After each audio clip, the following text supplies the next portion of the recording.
So I'm now joined by a lovely guy that I've interviewed a few times before. We've got Guido, who is head judge, main judge, the best judge. Whatever, the head judge together with Schloss and Litter, we will be doing the smooth running here. Absolutely. Now, some of the viewers have already seen your motivational speech earlier today about what to do. I thought that was quite stirring stuff. How important is your role here, would you say? It gets the more important the less good the players behave, but up till now it was very, very easy, and we're usually just there to prevent any kind of trouble. We're there to answer questions and to be given an impartial vote, mainly that.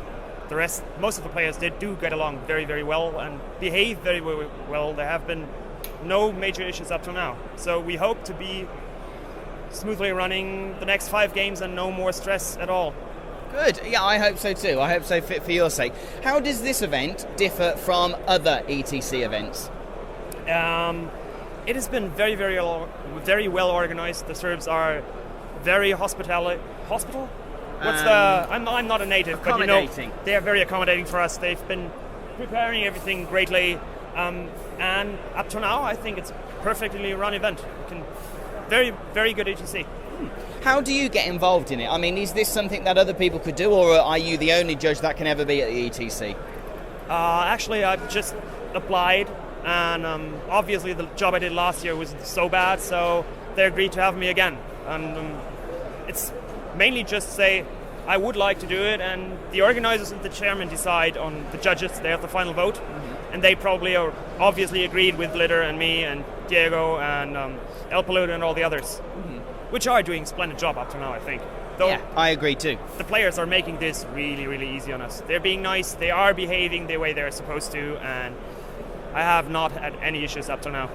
But will you be saying the same thing, Game 6, Sunday? I very much hope so. Fingers crossed, I hope so. Yeah, absolutely. We do have a couple of classics still online, which probably will need a little closer monitoring.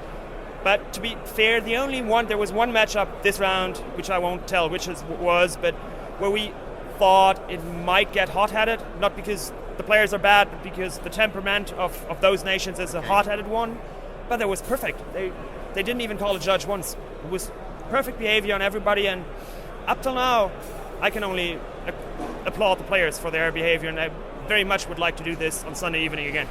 Oh, fantastic. Now, I remember being in Poland last year. There was a few times, again, mentioning no names or countries, that there was a few issues with bending of the rules a little bit. Is that absolutely not tolerated? It is not, no. But the thing is, we need to get a hold of it. We need to hear it. The players need to come to us and tell us, this happens, or he's trying this. Can he do it? Can he not do it? If you come to us after the game, like one guy now said, oh, this guy did this and this in turn 3 and now I lost. And for me, it's, what am I supposed to do? It's 3 hours by, can't do anything anymore. Get us now, and very nice.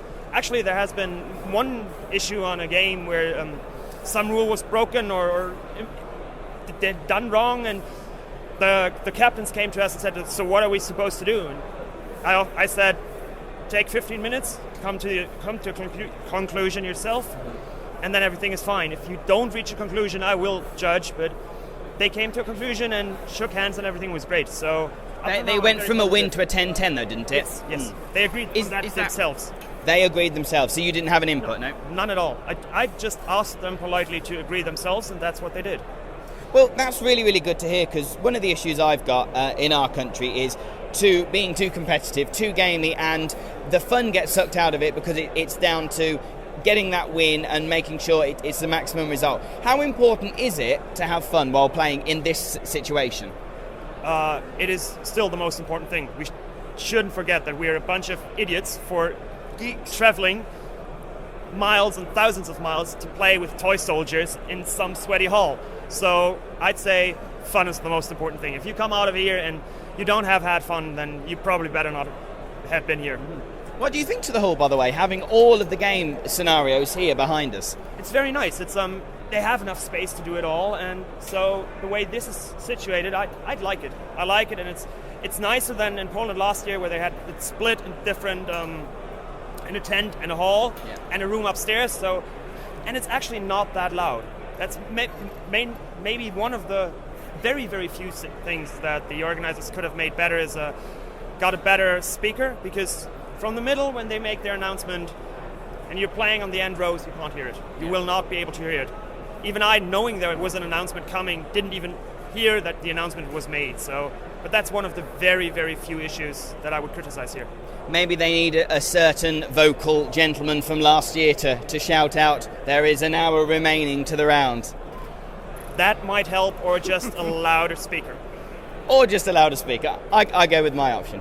So generally, I'm getting a lot of thumbs up for this event. Well organised, well run. Are you experiencing that the same? Because you're obviously a staff member as opposed to a player. Yeah, very well. And the organisation has been great. The hosts did exactly what they promised to do. They have been nice and gentle, and I feel very, very welcome here. I like it a lot. Yeah, me too. Obviously, being a rules judge for a very complex game, how do you know all of the rules, or is the rule book your best friend? I read a lot. I do have to read a lot. I know a couple of things. If you do judge more than once, you will run into the same kind of questions every time. So you read them once, you memorize them, maybe not, but you read them twice, you memorize them. And then there's those situations where you just have to go with your guts. But most of the times, yeah, we do check and double check while we are here a lot. We do read all the rules again and again, and yes, you do have to. So it's important to be up to date with the rules. And what about the FAQs and the compact? How well do you know those? Pretty well. Though, to be honest, the compact I mainly didn't care too much about because I don't need it here. But I think I have a rather good overview of the rules and where to look if I'm not certain. But I will always double check. I don't want to do any bad rulings or any wrong rulings, so up to now it worked. Yeah. Now, final thing I'm going to ask you, and this is going by what you said earlier as well, if a player doesn't agree with your response, you'll get the other guys in to give their response. If he still doesn't agree, what happens? He will have to. It's just our saying. If we have a final word and all the three head judges do have a vote and have a majority just decide what to do, then the player has to agree. Obviously we can't sanction him if he doesn't, but if he will, what is he supposed to do? Stop playing? And we try to be as impartial and as fair as possible, but I'm quite sure that at least one or two decisions will not be taken well and people will not be happy about it. Mm-hmm. But we do not mean any harm to any players, so... will people be penalised if they don't adhere to the rules?